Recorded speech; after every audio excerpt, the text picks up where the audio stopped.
This is the aPersona Adaptive Security Manager Security Policy Manager training video.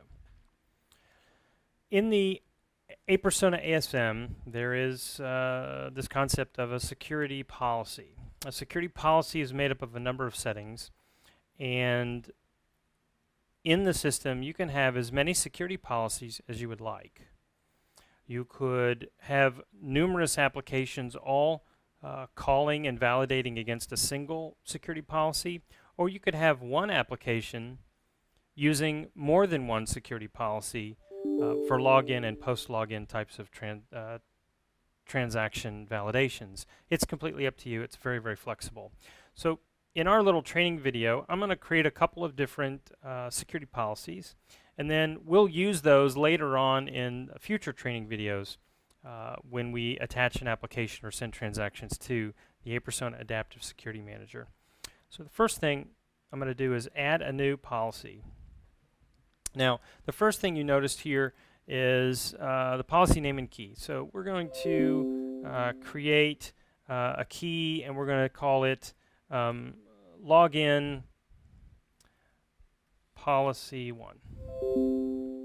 Actually, let's do this. I'm going to call it user login. How about that?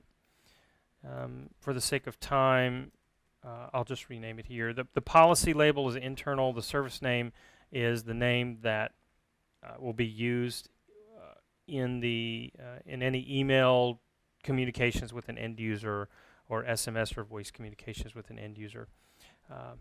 So you just need a label there. The IP domain validation. So the aPersona Adaptive Security Manager is only going to accept adaptive multi-factor transactions from specific locations or specific servers.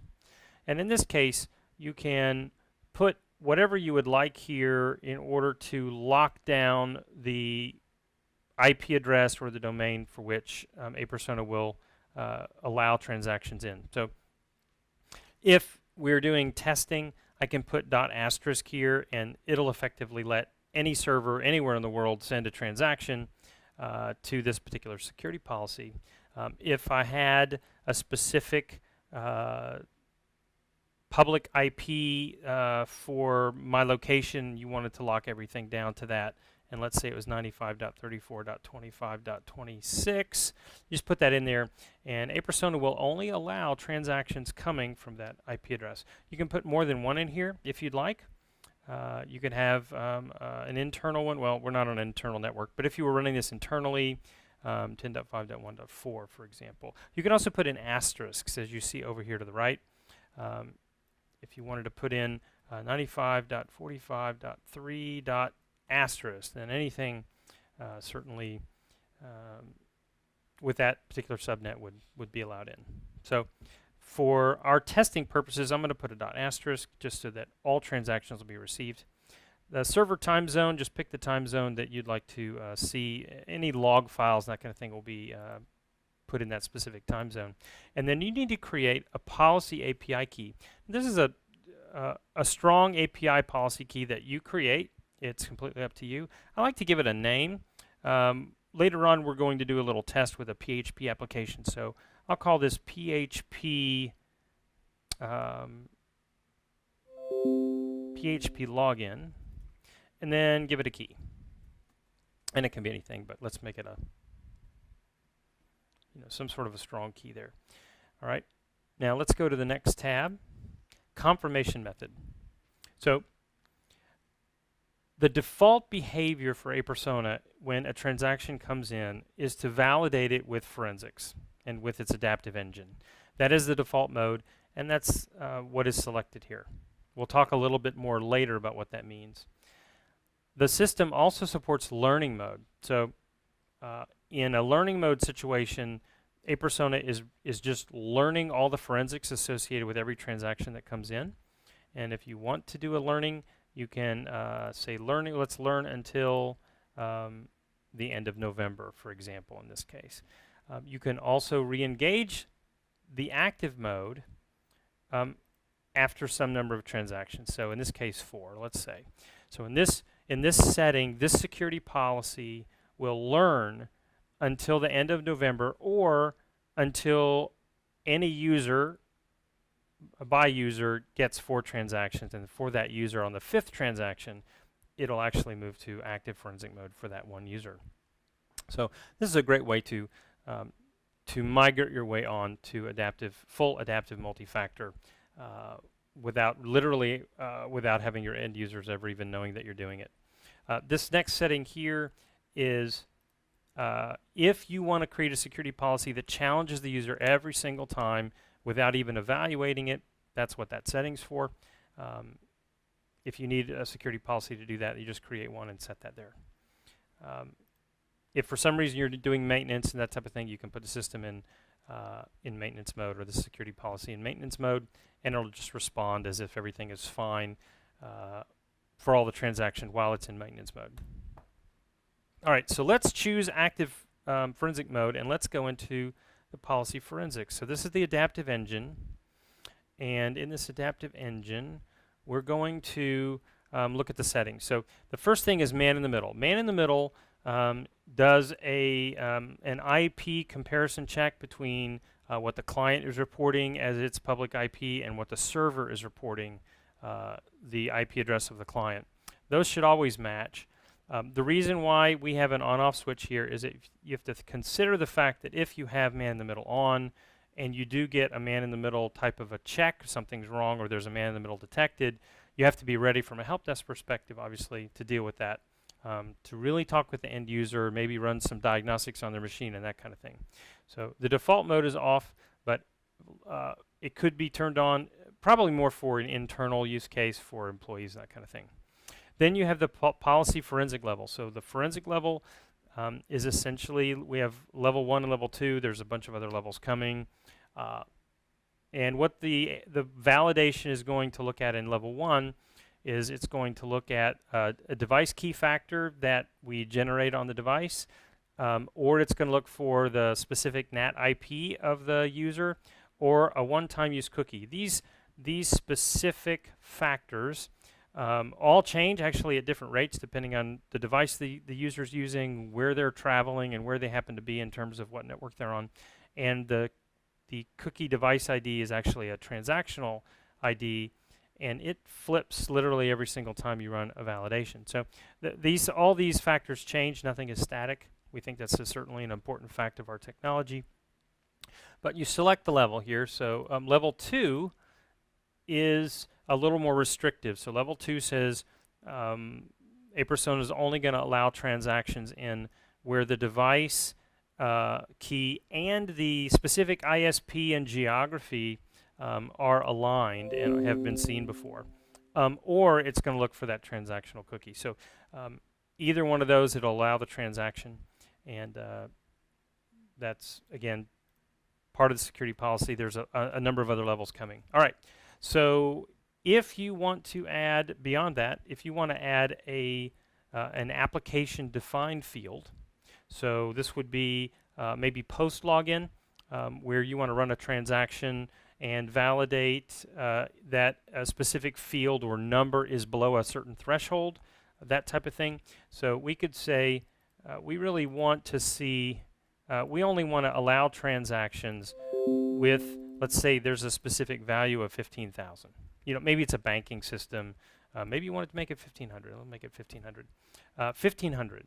And that says, you know, if there's a transaction coming in and there's a value that is less than 1,500, we'll allow it. If it's greater than 1,500, we'll challenge. So again, this policy forensic level is the ability not just to do this adaptive piece up here, but give you a few more rules that could be application specific. And you have these different ands and ors in order to tune this and select exactly what you want. You could also do something that contains. So you could say anything that contains the word user. This is, by the way, case sensitive. So anything that contains the word user. So maybe you have a field of different groups and things like that. You want to you'll send along the group type, and if it's a group type user, we'll let them in. If not, we'll challenge. So that could be used for administrators, challenging always administrators or something like that. Lots of different things that you can do with this. It is available. If you have these checked and values into them. And we'll talk a little bit more about this later on when we get into actually sending in API transactions. But if in an API you send into aPersona and you don't have this information, they're left blank, the aPersona security policy will just ignore them. So you can set them, and if they're there, it'll use them in evaluation. If they're not included, it'll ignore them and just default up here to the policy forensic piece. All right. The policy time to live. So normally customers will set this to whatever they'll set these things in the same, but we've got 2 or 3 different ways that you can either make the time to live either stronger or longer or less long. These numbers can be anything, anything down to 0.01, like 0.01 days, for example. It's about 15 minutes, all the way up to many days, 365 days, right? So you could do a full year, a couple of years if you wanted to. So let's say that one customer we're working with has a portal, and their users are in the system and using it about every day. So in that case, we could literally set the time to live for say 4 days, and we'll just set them all to 4. In this case, whether they're using a mobile or a PC, it's completely up to you. But in this case, the forensics, as they're validated and as they're remembered, they're only going to be remembered for 4 days. If a user comes in after 4 days and hasn't used the system at all in 4 days, then when they come back in, they'll be challenged. But as long as they continue to use the system on an ongoing basis, then they'll probably never be challenged. They'll never even see the technology working behind the scenes.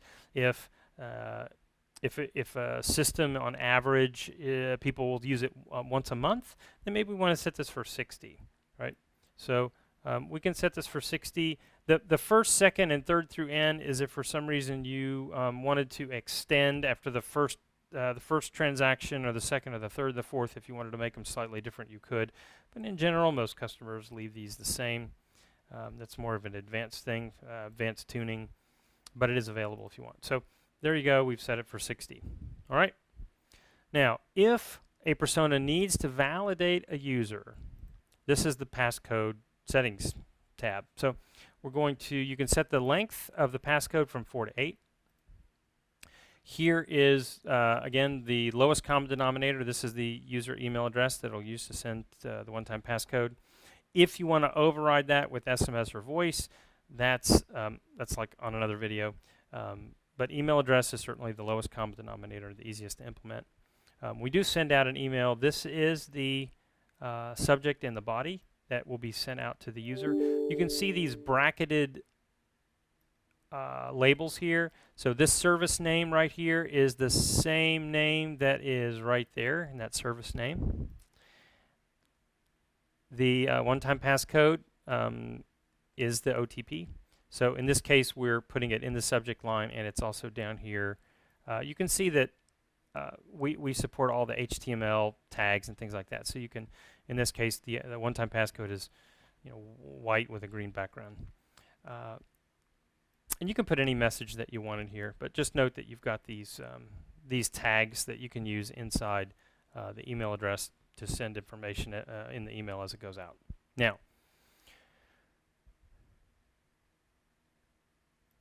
there's one other mode here called monitor mode, automatic, it's OTP accept. In this mode, and again, there's other training things that we can talk about, but essentially in this mode, aPersona is going to validate the user, but determine if a one-time passcode should be sent to the user, but it doesn't actually send it to the user. It just logs as if it would. In this particular mode, this allows the application owner to balance the difference between the security policy and the potential impact on end users. So they set the security policy the way they want it. They monitor it for a while and say, gosh, given these settings over this time period with this security policy, we would have challenged the users in our environment 20 times or 50 times or 6 times or whatever it is. And if that's acceptable, and when the application owner is happy with both the security policy and the number of one-time passcodes that are likely to be sent given the security policy, then they can come back into the security policy and just change it to user email, and then it'll start challenging users. So anyway, that's what that mode is. And then if we do send out a challenge to an end user, how many times do they get to get it right? In this case, maximum of 3, but you could do 1 or 2. On a failure, what do you want to do with that failure? So in this case, the user gets a one-time passcode, they're challenged, and they put it in wrong 3 times in a row. We're going to log that in the database. Obviously, it'll be available for reporting. But if you'd also like it to email you as an administrator, it can send you an email, right, in the event that there's a retry limit reached. There's also a retry timeout. So in this case, 300 seconds, 5 minutes. If after 5 minutes the user does not validate, then we'll log that as a failure as well, something you might want to look into. And again, you can decide to just log that into the database or email the administrator. You could also email the end user as well, but they've probably already got the one-time passcode, so it's probably not necessary. All right. If we do send out an email to you as an administrator, this is the subject and the body of email that will be sent out, and you'll have just some detailed information there about what happened in that specific transaction. All right. So we're going to save this as a security policy, and there we have it. I'm going to create one more real quick. Let's go in and we'll call this higher risk. And again, make it available. We'll call it PHP higher risk and give it a strong key. Confirmation method is normal. Policy we'll do this. We'll do a level 2 here, and for sake of demonstration purposes, I'm going to make the time to live really, really short, and you'll see kind of how that works in the demo a little bit later. But we'll set this for a really short period of time, just as an example. So what'll happen is in the demo that we'll set up later, this security policy will challenge a user for this high-risk type of transaction. Once they pass that, it'll be invisible to them for about 15 minutes, and it'll continue to be invisible to them until they leave the application and wait 15 minutes. When they come back, they'll get re-challenged again. But it's just to show you sort of the difference between this security policy and the other security policy, and things that you can do to tune a specific security policy. I'm going to leave all this alone, just take the settings, the defaults there. And there we go. So I have 2 security policies, one for user login and one for higher risk. All right. So there we have it. And that's just a quick tutorial on how to set up security policies in the aPersona Adaptive Security Manager.